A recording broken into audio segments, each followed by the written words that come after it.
Welcome back to this collaboration video series where we are helping you to level up on LinkedIn with your video content. This is the third video of our 4-video series, and I'm Alice Fewings from Red Door Communications, your LinkedIn expert.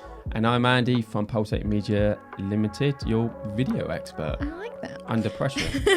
So this video, we are going to be helping you actually figure out how to put the video content you've created into LinkedIn and make the most of it. So where shall we start? Shall we start off? We're going to assume that you've created your video. Yes. You know what's in your video, obviously, because you've created it. Yeah. See episodes 1 and 2 for our Yep. top tips and guidance on 2. that front. But now you got your video. Yeah, so what do you do with it? You want to put it on LinkedIn, but you want to make sure you're going to get it right with what you're going to say, uploading it, captions, things like that. So shall we start off then?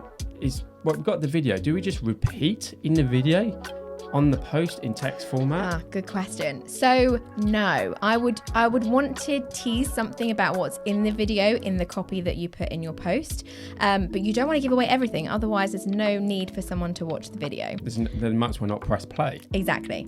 So we do want to make sure that we're grabbing attention both in the video and in the copy itself.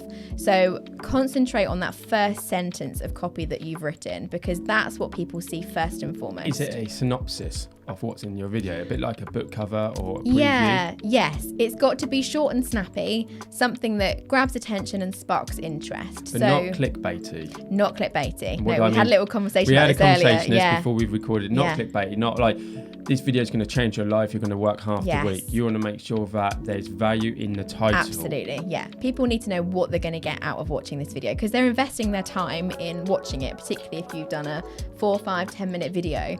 People need to know what they're getting out of it. Great example of this would be to look above at the title for this video. Oh yeah, hopefully we've got it right. Hopefully we've got it right. We'll know if you're watching. Yes, absolutely. So that's the first thing I would say. Look at how you're grabbing people's attention with your copy and how that post looks in itself. Another thing you could do is make sure you're using subtitles. Subtitles? Yeah. So when people watch video on LinkedIn, it auto plays on mute. So we have to grab attention with the words that are coming up on the screen. We have to let them know how the video is starting, again, what that value is that they're going to get. I would say it's perfect advice. So subtitles can work on many different levels. So subtitles or captions, as they're called as well. When you upload a video to LinkedIn, it gives you the option of uploading a .srt file. I'm not going to get technical on this, but use something like rev.com. We'll leave a link below for it. Subtitles are also great for SEO as well, massively. Because not only this, LinkedIn can pick up on your subtitles, Google can pick up on your subtitles. So not only from a visual point of view, when somebody's scrolling through, to stop you from scrolling, they can start reading without pressing play and then listen on a mobile device. Subtitles come up automatically. They switch off when you start listening, because they realise that you're listening and you're not reading. It's a great shout. So subtitles are a really good one. And again, like you said, that discoverability in SEO, again, if you've made the effort of creating a video, you want to get the most out of it. Absolutely. So subtitles is really important. And then also the length of the video. And this really comes back to where your video is being placed. So my recommendation and top tip is always upload your video directly into LinkedIn.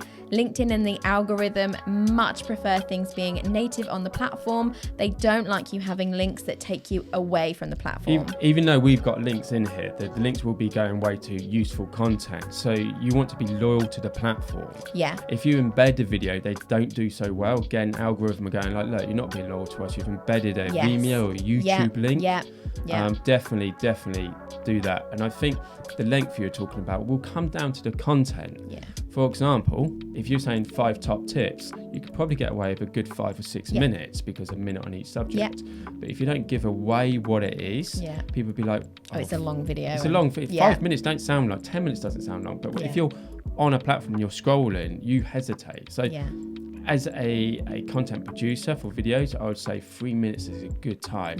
Our videos are longer because there's 2 of us and we're giving away a lot of content, so we're trying to squeeze it in. So what else about the length of the video would you say, Alice? So with LinkedIn, it has to be under 10 minutes to be able to upload it into LinkedIn as the platform into the post. So do keep it at least under that. But as you said, actually, the shorter you can make your video, the more likely people are to A, watch it, and B, stay with you till the end of the video. Perfect. So I think that's a really important bit. So the last thing then is thumbnail. You want to make sure that you've got an image that's going to show up at the beginning of your video as like almost an introduction to it. So thumbnails is something which is quite often overlooked. What's your experience on thumbnail? Alice is going to hold her hands up to something she's now corrected. Yeah, so I hadn't realised this until obviously you start doing it and you learn from it. But when I first uploaded videos into LinkedIn, I had a fade in at the beginning of my video. So it starts off black and as like a big black square. Fading is nice. Yes, fading's really lovely. Well, it's like dramatic. But I hadn't realised what the impact was. And particularly on a mobile device, when you're looking at videos on your newsfeed, they don't autoplay. And so they have a play button, but it's the very snapshot of the video that you see first. And of course, mine was just a big black square all the time. Because you can't set it. When you upload your video, you can't set what frame or what time in your video looks best. Unlike YouTube, when you upload to YouTube, you can. So thumbnails are extremely important, but more than just having at the start, obviously on the mobile, as Alice said, it's that it will come up black. So choose an appropriate thumbnail. So you can either take a still from your video, which sums up what you're talking about, or like you've done on other ones, you've actually used a totally different graphic as a bit of a grabber. It's like you want to press play. Thumbnails are often overlooked, and even as a professional as ourselves, we forget sometimes. So at the end of your video, just look at the camera, smile, because it's my top tip on this one. Smile, because if you try and grab a thumbnail on part of your video, we pull all sorts of strange things with our faces when we're talking. You'll notice now you're looking very closely at my face. Like, stop looking closely at my face. But grab a thumbnail or take a separate photo, selfie. Make sure you put that on at the same time. So the thumbnail you'll be asked to upload that at the same time as your captions. Yes, so just so you know how to do this, when you upload your video, there's an edit button in the top right hand corner. So you just click that and then it'll allow you to upload your SRT file that we mentioned a minute ago, and also a thumbnail image. It's as simple as that. Just click save and it's all there ready for you. Again, comes down to your preparation. You've recorded your video, thumbnail, caption if you really want to expand your audience on the SEO front, and then the post itself, the content itself. Yes. Yeah.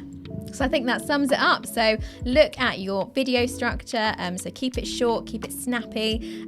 Don't forget to use your copy in the post as well to grab attention. And experiment with your captions, thumbnails, have fun with it all. So that draws us to the end of this video. Hope that's been really helpful for you. We've got one more video still to come in this video series where we're going to be looking at how to use video strategically on LinkedIn.